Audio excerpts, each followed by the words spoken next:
Bah, on dirait que je suis seul, mais en même temps, pour une table ronde sport, c'est normal. Le sport, c'est quelque chose qui se vit, qui se pratique. On n'en parle pas autour d'une table, on en parle avec les athlètes, avec ceux qui le pratiquent.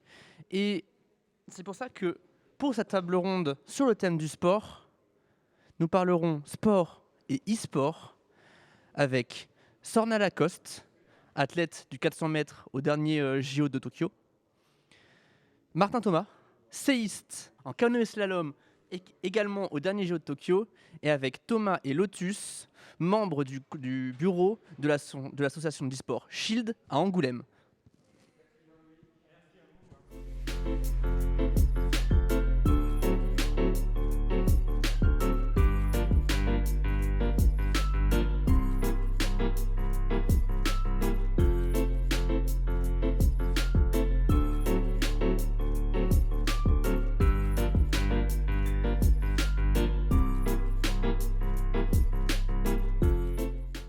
Bonjour Sorna, vous Bonjour. avez participé au JO de Tokyo. Vous êtes aujourd'hui dans l'école Jean Zé de Cireuil. Est-ce que vous pouvez vous présenter brièvement? Alors, je m'appelle Sorna Lacoste, je suis sprinteuse et j'ai participé aux derniers Jeux Olympiques à Tokyo. Aujourd'hui, je suis là à l'école élémentaire Jean Zé à Cireuil pour partager mon expérience avec les élèves. D'accord. J'avais une première question. Qu'est-ce que le sport vous a apporté dans votre vie? Alors, le sport m'a apporté beaucoup de choses dans ma vie. D'abord, de la confiance en moi. Vivre des expériences incroyables, voyager, partager, rencontrer beaucoup de monde, rencontrer mon mari qui fait aussi ma vie d'aujourd'hui. Voilà, ça m'a permis vraiment de devenir la femme que je suis aujourd'hui. D'accord. Quelle idée vous avez du rôle en tant que sportif de haut niveau comme vous envers l'éducation des jeunes aujourd'hui? Alors, nous, en général, on est pris comme des exemples. Donc voilà, on a une certaine exemplarité à tenir au niveau de nos propos, au niveau de tout ce qu'on fait, parce que ils regardent ce qu'on fait et c'est des enfants, donc ils reproduisent ce que font les aînés. Donc nous, notre rôle, c'est de venir ici, leur expliquer notre parcours, comment ça se passe, qu'est-ce que le sport apporte, et toutes les valeurs que le sport peut leur apporter. Et voilà, c'est de l'exemple et ça peut leur permettre aussi de voir, eux, ce qu'ils peuvent faire dans la vie et que tout est possible. Qu'est-ce qui t'a donné envie d'être une athlète de haut niveau?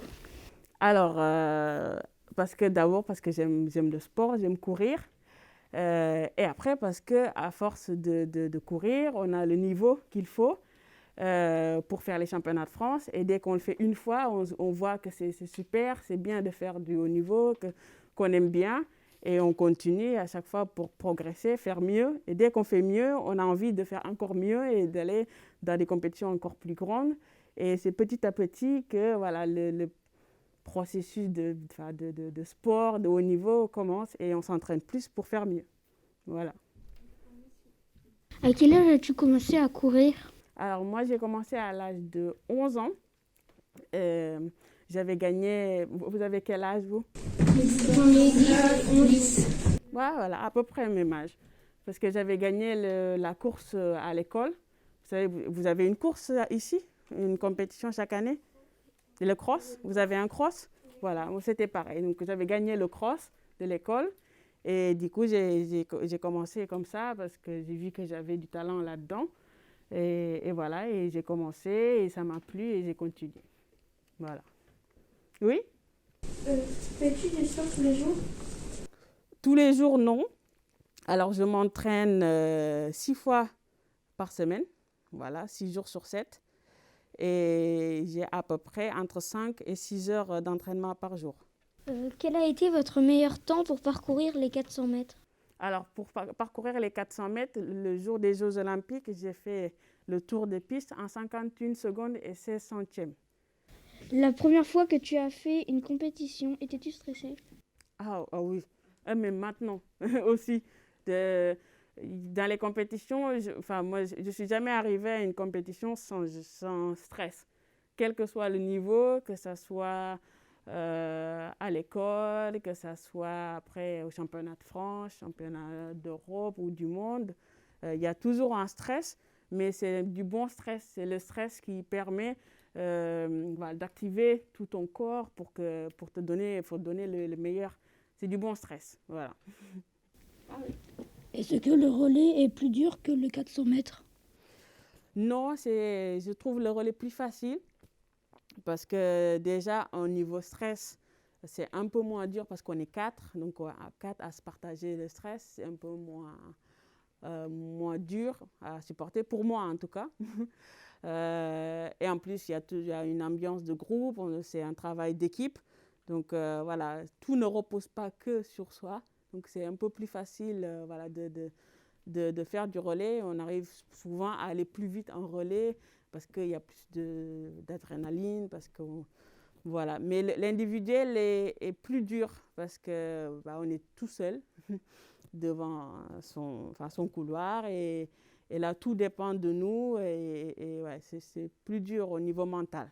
Et combien est classé dans le top 10? Français, je suis 3e et 13e mondial dans ma catégorie. Sinon, dans toutes les catégories confondues, niveau mondial, je suis 63e. Est-ce que tu as un régime particulier? Oui, régime, disons que c'est régime sportif. Alors, quand on est sportif, il faut faire très attention à ce qu'on mange. Donc, pas de gâteau, pas de bonbons, pas beaucoup de sucre. Et voilà, le matin, par exemple, le matin, je mange 2 œufs et une tartine de beurre, c'est tout. Le midi, je fais attention à manger assez de légumes, assez de viande, parce qu'il faut beaucoup de protéines. Il y a des protéines dans les viandes et ça c'est bien pour les muscles. Et voilà, et des céréales, et éviter le sucre, parce qu'après, vous savez ce que ça fait le sucre?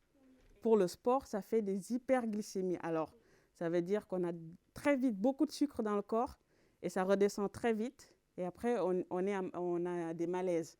Voilà, c'est pour ça qu'il faut éviter le sucre, des bonbons et tout ça, et manger toujours très équilibré. Alors, avant une compétition, il faut manger plutôt des repas de type pâtes complets ou riz complet. Toujours pareil, pour ne pas avoir de sucre trop haut et après trop bas. Donc, les pâtes et riz complet, c'est très très bien. Tu penses arrêter quand? Je ne sais pas pour le moment, mais voilà, je pense peut-être à partir de 30 ans. Parce que c'est là que le corps commence à fatiguer. Mais il y a des personnes qui ont bien plus de 30 ans et qui continuent à faire du sport de haut niveau parce qu'ils ont une bonne hygiène de vie. L'hygiène de vie, c'est ça, c'est le fait de bien manger, de ne pas boire d'alcool, de faire du sport, de faire tout ce qu'il faut pour maintenir sa bonne santé. Voilà. Moi, j'avais une question par rapport à l'ambiance au niveau des Jeux Olympiques. Est-ce qu'il y a une telle concurrence avec les autres que chacun reste dans sa bulle et il n'y a pas de communication Non, il y a quand même pas mal de communication. Après, là, c'était des JO, disons, un peu tronqués par rapport au Covid parce que tout ce qui était spectateur n'était pas là. On n'était pas tous en même temps au village olympique. Alors, je vous explique un peu le concept de village olympique. Quand un pays décide d'organiser les Jeux olympiques, comme ici en France, la France va construire un village entier que pour le sport. Enfin, on dit village, mais c'est une petite ville. Alors ici, ça va être vers Saint-Denis. Ça va faire, je ne sais pas combien de mètres carrés pour accueillir plus de 3000 sportifs. Donc, ils créent de A à Z des immeubles, un grand self, des salles de sport, tout ce qui peut être dans une ville. Et le moment des Jeux Olympiques, c'est là où vont résider tous les sportifs pendant ce temps-là. Et après, voilà, ils prendront de bus pour aller dans leurs compétitions respectives. Et là, quand on est normalement, tout le monde est en même temps au village olympique. Mais cette année, avec le Covid, ils faisaient en sorte qu'il y ait très peu de gens dans le village en même temps. Donc, on était dispatchés dans des villes du pays.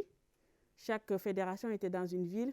Et au moment de notre compétition, 2 jours avant notre compétition, on arrive au village olympique. Donc, on va vous dire 2 jours avant, on ne pense pas, on est très focus sur ce qu'on fait, on n'est pas voilà, on se balade pas, on parle pas forcément aux gens parce qu'on est hyper concentré. Et dès qu'on finit notre compétition, le lendemain, on rentre. Donc, il n'y a pas tout ce temps-là où normalement c'est la fête, où tout le monde parle, tout ça. Il n'y a pas eu la convivialité d'un JO normal, ni avant ni après, en fait, les épreuves. Donc, voilà, c'était tronqué, donc il y avait moins d'ambiance. Mais normalement, voilà, après les JO, voilà, il y a tous ceux qui sont déçus, bon, qui sont un peu dans leur coin, mais tous ceux qui sont contents, et ils font n'importe quoi derrière. Ils sont très heureux et voilà, ça fait une bonne ambiance. Donc, c'était différent, c'est différent. Par exemple, là-bas, toutes les voitures étaient électriques. Les voitures qui permettaient aux gens de circuler étaient électriques, donc pour montrer qu'on fait des efforts, quoi. C'était un écoquartier, c'était ça. Tout était pensé écologique. En fait, il y a des routes vraiment goudronnées, normales comme ici. Hein. C'était pas le problème, mais au milieu, il y avait des arbres, par exemple, de planter au milieu. Il y avait des magasins qui étaient faits entièrement qu'en bois, pas de matière plastique autour. Il y avait des poubelles partout, des recyclages. Ah oui, alors le stade de Tokyo, le stade d'athlétisme, tout le tour du stade, tout l'extérieur, c'est que des plantes. Et quand vous arrivez, moi, ce qui m'a le plus marqué, c'est les bruits des cigales. Que des cigales, que des cigales, que des cigales. C'est tellement sa vie.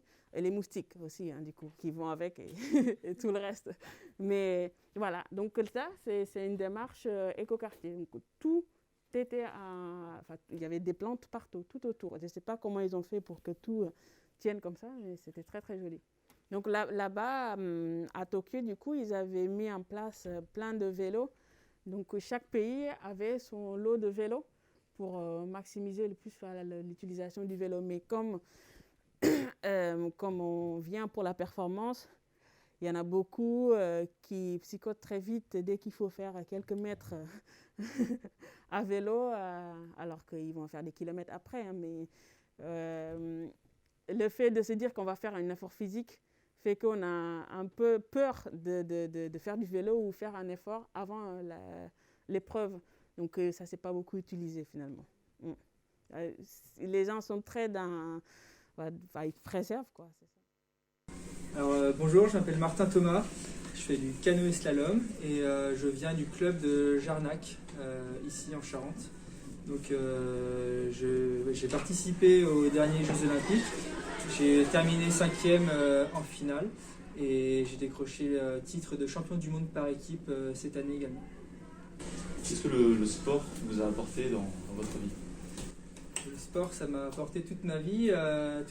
J'ai fait du sport depuis l'âge de 5 ans, le canoë depuis l'âge de 13 ans et le haut niveau depuis l'âge de, on va dire, le très haut niveau depuis l'âge de 23 ans. Et donc je me suis toujours construit autour du sport et de la compétition. Et voilà, moi j'ai toujours cru aux valeurs du sport. Voilà, évoluer dans un club qui était en plus très dynamique, ça m'a fait grandir, ne serait-ce que dans mon projet professionnel aussi, avec des études de kiné, ensuite un métier de kiné que j'ai exercé quelques années, et ensuite pour aller chercher le plus haut niveau, c'est-à-dire atteindre les Jeux Olympiques.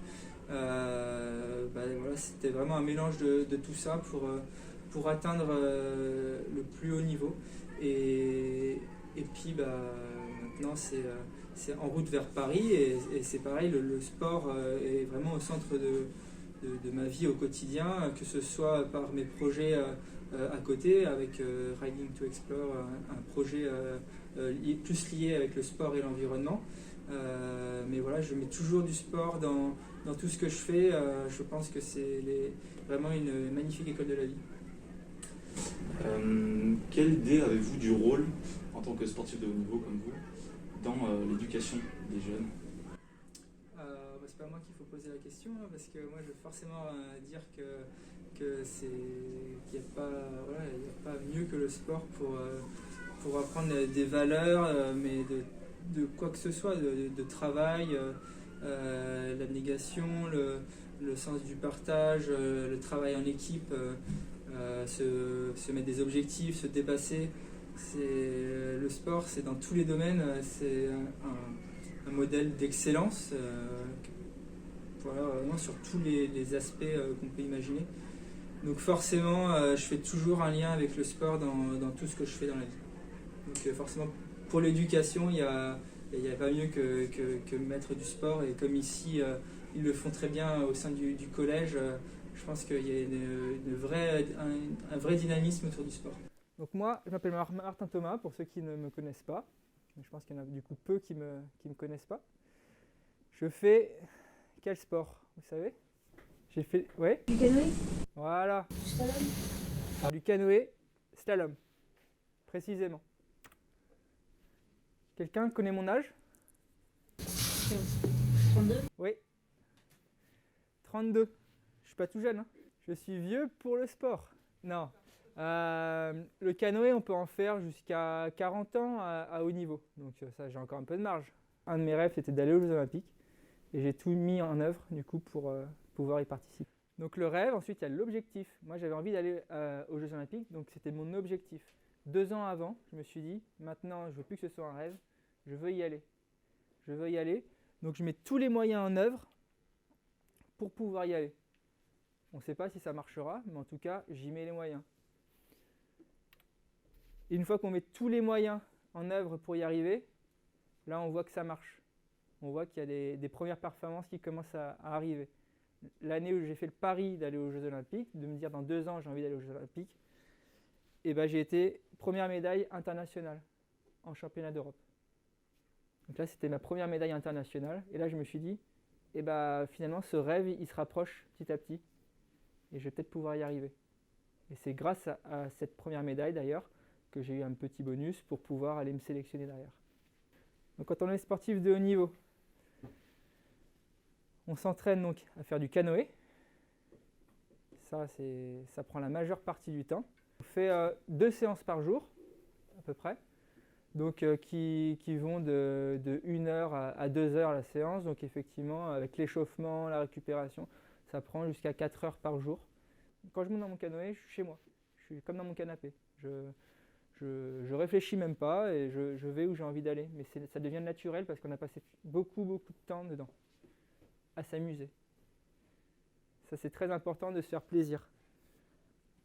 On ne peut pas passer autant de temps dans son activité si on ne se fait pas plaisir en la faisant.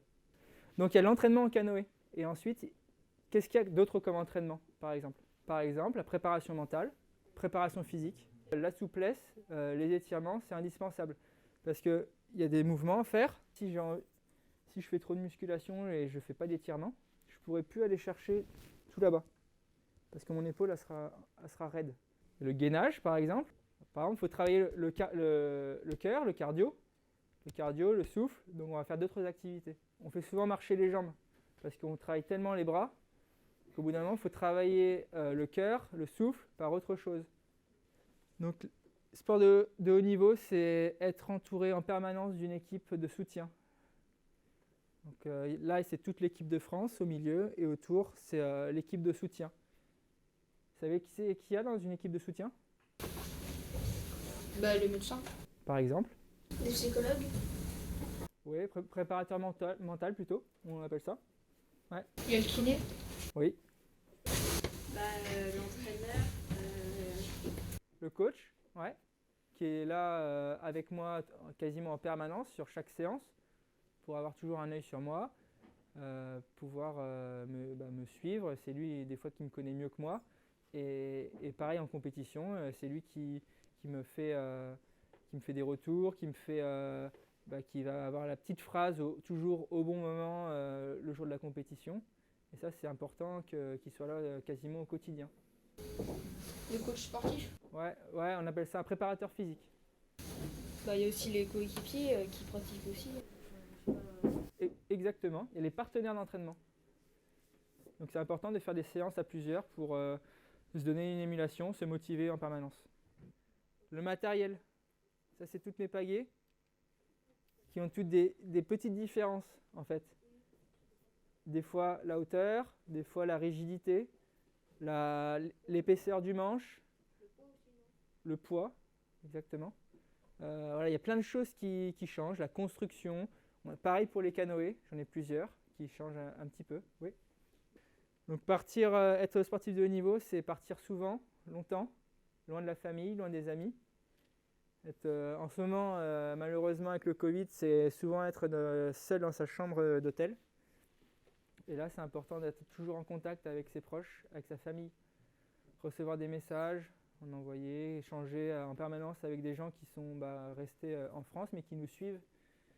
Pendant les Jeux, j'ai reçu énormément de messages, de petites vidéos et ça fait extrêmement plaisir, ça donne de l'énergie. Quand des fois, on est tout seul dans sa chambre, même si on a une belle vue, un beau coucher de soleil, des fois on a quand même un peu envie d'être avec ses amis. Et donc c'est important qu'ils nous suivent et qu'ils soient là à nos côtés en permanence. La récupération, très important. Donc, au milieu, c'est une séance de kiné avec de l'argile. C'est pour hydrater la peau. Là, c'est plutôt pour chauffer le muscle et récupérer. Mais par contre, à gauche, c'est pas pour chauffer, c'est pour faire quoi? Refroidir. Ouais, c'est une chambre de cryothérapie. Mais là, par exemple, la cryothérapie, vous savez à combien c'est? Moins 110 pendant 3 minutes. Et bien manger, bien manger. On ne mange pas des burgers à tous les repas. Hein? De temps en temps, ça peut nous arriver quand même. Hein.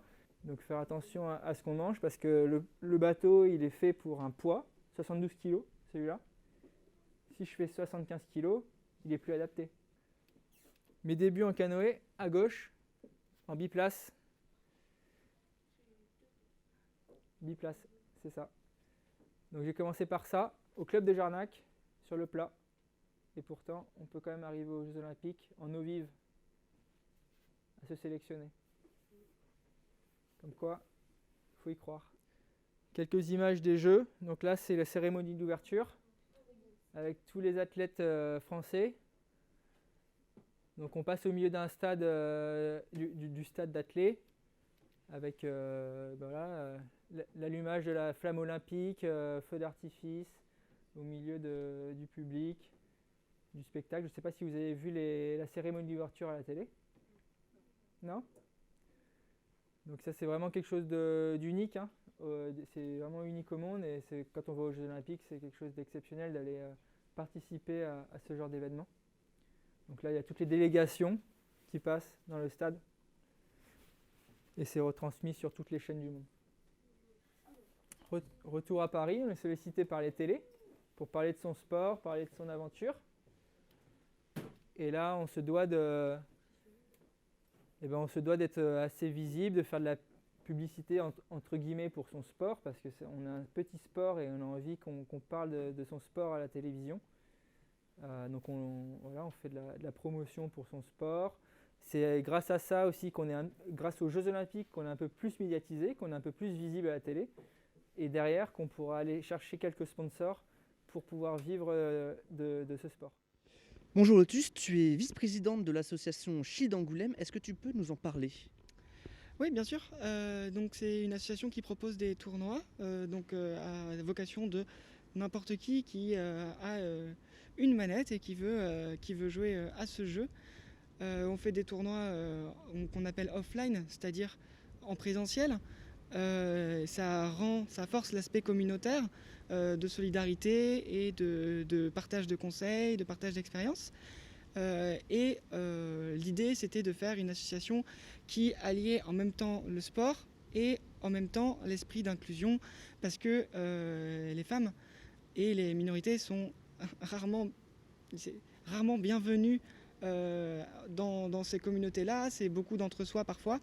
Et donc on veut lutter contre ça aussi en ayant plusieurs directives, par exemple en sanctionnant des comportements qui occuperaient trop l'espace, la rage, la colère, etc. Et en amont sur le Discord avec des logos et en travaillant avec d'autres associations.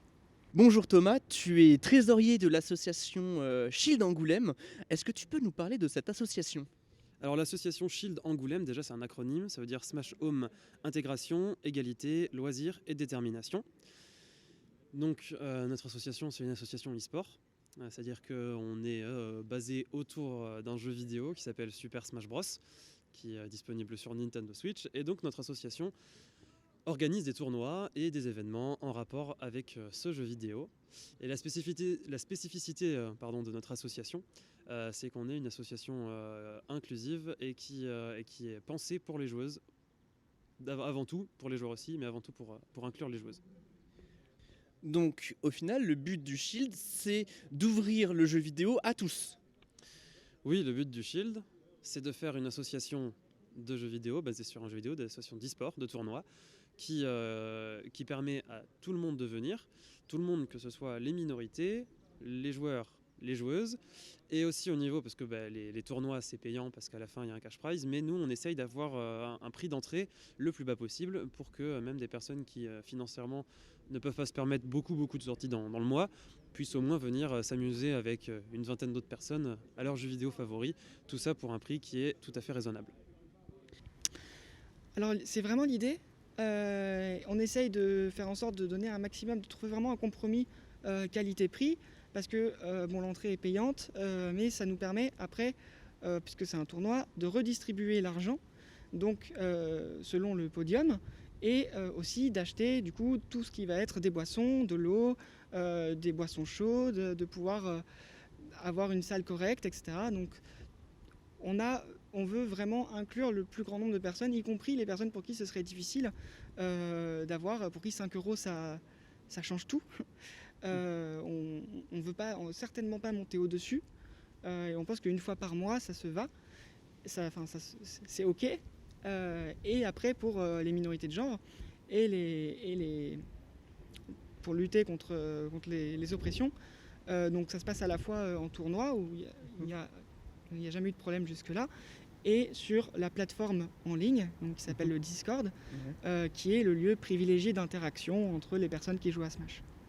Et qu'est-ce que tu imagines pour le futur du Shield ?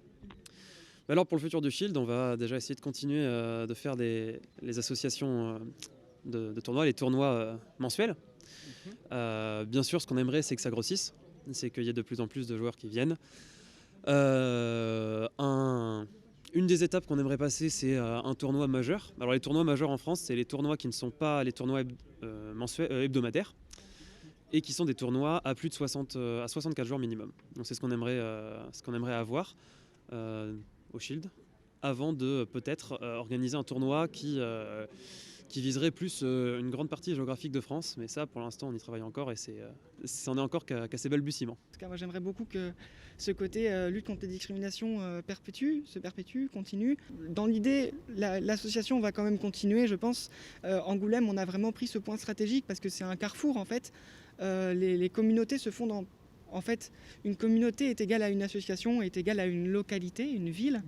Et donc, il y a une communauté à Bordeaux, à Lyon, à Paris, à La Rochelle, à Niort, à Poitiers. Et donc, comme Angoulême, ça rassemble un peu Poitiers, Limoges, La Rochelle, même si c'est un peu plus loin, etc. Eh bien, ça permet un carrefour. Et je pense que l'association va quand même continuer grâce à ça.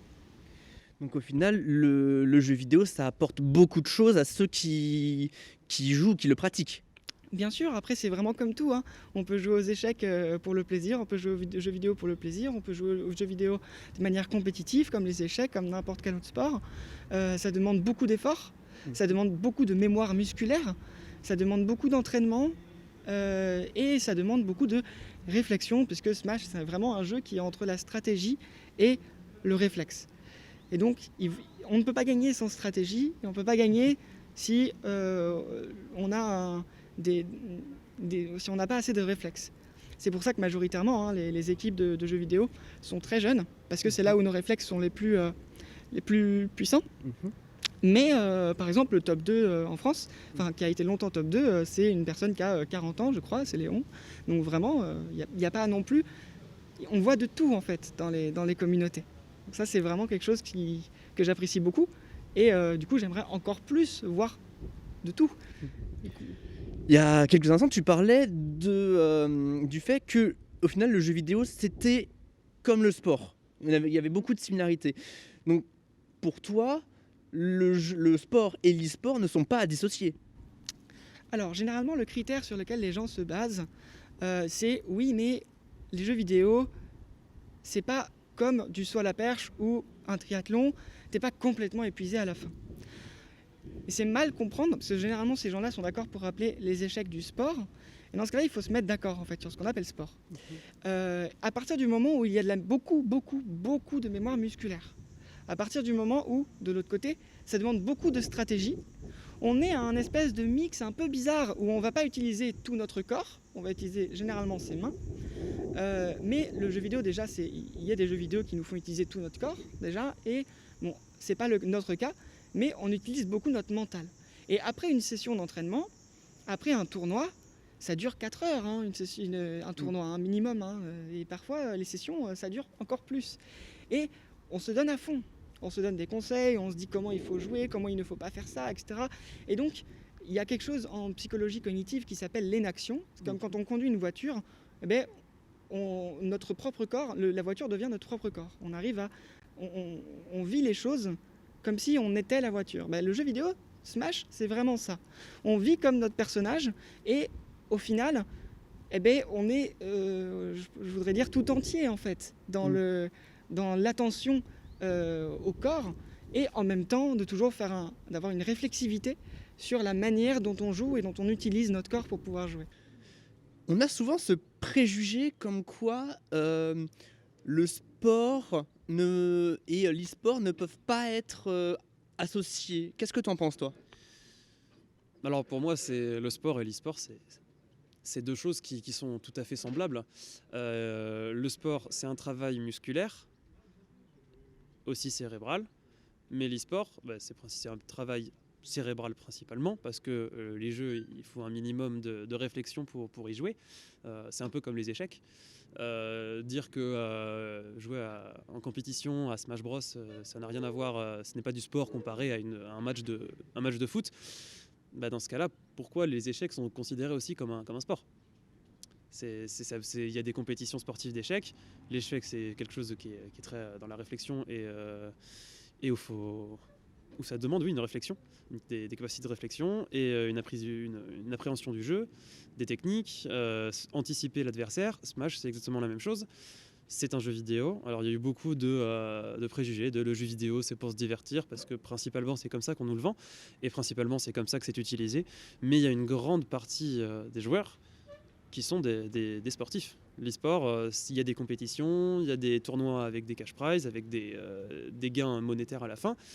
Donc l'e-sport a complètement sa place à côté du sport. D'ailleurs aux États-Unis, dans certaines universités, Smash Bros, donc le jeu sur lequel on se base, est rentré comme sport au lycée et à l'enseignement supérieur. C'est-à-dire que les élèves maintenant peuvent non seulement choisir du football américain, mais aussi Smash Bros en sport en plus de leurs études.